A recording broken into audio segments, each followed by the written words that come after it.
Autopartage, covoiturage, êtes-vous prêt à partager votre voiture?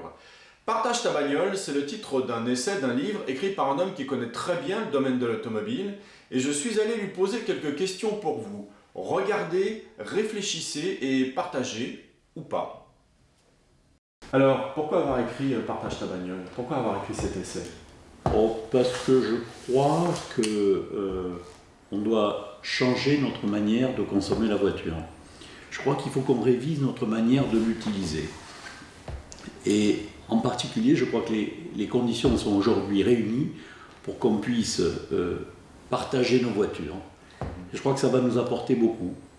Et je trouve que ça serait formidable que chacun puisse accéder à la voiture neuve. Le fait de la partager et d'avoir des revenus qui permettent donc de s'offrir une voiture plus récente ou neuve, c'est une idée formidable et c'est possible aujourd'hui. Alors ma vision du partage, c'est une vision où on est propriétaire de sa voiture, on est en responsabilité, parce qu'aujourd'hui on n'est plus propriétaire de sa voiture avec des contrats de location longue durée. Donc quand on n'en a pas besoin, et ça arrive quand même très souvent, on la met à disposition d'autres contre un revenu. Notre prévision, c'est que 7 jours de partage dans le mois rembourse la moitié du coût de la voiture. Et dès lors que le partage est sécurisé, c'est-à-dire il faut que je vous rende votre voiture dans le même état que vous me l'avez donné, sans ça vous n'êtes pas content. Il faut que ce ne soit pas en milieu, il faut que ce soit confortable. Si un type vient vous chercher les clés à 2h du matin, donc il faut que ce soit assez automatisé. Et s'il y a des pépins, il faut que ce soit réparé. Il faut que ce soit assuré. Il faut que ce soit assuré, mais même au-delà de l'assurance. Vous attendez pas qu'on vous rembourse, vous attendez que le problème n'existe pas et soit réparé immédiatement. Mais il faut que ce soit simple pour vous, confortable et que ça vous amène un revenu, en toute sécurité. Je crois qu'aujourd'hui, les conditions sont réunies. Les conditions sont réunies, en particulier grâce à la technologie.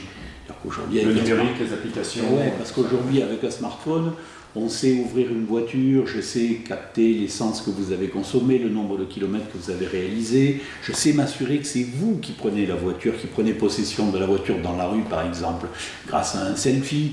Donc les conditions sont réunies il n'y a pas très longtemps, quelques mois. Et c'est pour ça que j'ai écrit ce bouquin, parce que je crois que maintenant la fenêtre va s'ouvrir et qu'elle va nous réconcilier à la voiture. Moi je ne supporte pas ce côté autophobie, je ne supporte pas parce qu'elle nous a tellement apporté. Il ne faut pas oublier que la voiture c'est ce qui nous permet d'aller vers les autres. Ce n'est pas de manière virtuelle, de manière réelle, on peut se parler, on peut se serrer la main, on peut aller bosser accessoirement.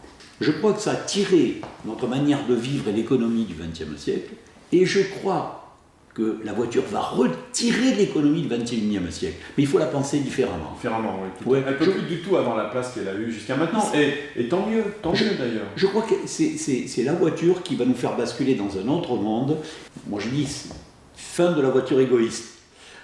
Au bénéfice de la voiture partagée, elle va nous redonner des espaces de liberté, des espaces d'autonomie financière aussi, de moyens qu'on n'imagine pas. Il ne faudra pas que cette mobilité coûte très cher aussi, parce que si elle est partagée, si elle est neuve, est-ce que la voiture appartiendra à des sociétés qui vont la mettre à disposition de particuliers, ou est-ce qu'elle appartiendra à un particulier qui la mettra en autopartage? Je crois qu'il y a une grande incertitude là-dessus aussi. Oui, mais j'ai un point de vue. Moi, je pense qu'elle continuera à appartenir à un particulier, la plupart du temps, et qui décidera de la partager. Et puis s'il n'en a plus envie parce que sa vie a changé, il ne la partagera plus. Je crois que c'est une opportunité qui va se révéler à chacun de nous. On fera ce qu'on voudra. Mais c'est quand même pas complètement idiot. La voiture du futur, c'est quoi pour vous? Alors, mon métier, ce sont les 10 prochaines années. Je n'ai pas de talent pour la science-fiction. Je trouve que l'hybride rechargeable, pour le moment, c'est pas mal. C'est pas mal. Évidemment, elle est connectée, parce qu'en ville, je crois qu'on a envie de rouler à l'électricité. Ça change notre manière de conduire. C'est marrant, on n'est plus brom-brom. On a envie de plus d'autonomie. On est plus cool. Et donc... plus en sécurité pour nous et pour les autres. Je trouve que c'est vraiment une très bonne énergie en ville, l'électrique. Sur la route, pour faire 500 km, je trouve que finalement, un moteur thermique qui recharge les batteries ou même qui propulse la voiture, c'est pas mal. Donc voilà, pour les prochaines années, je suis assez hybride rechargeable. Merci. Merci à vous.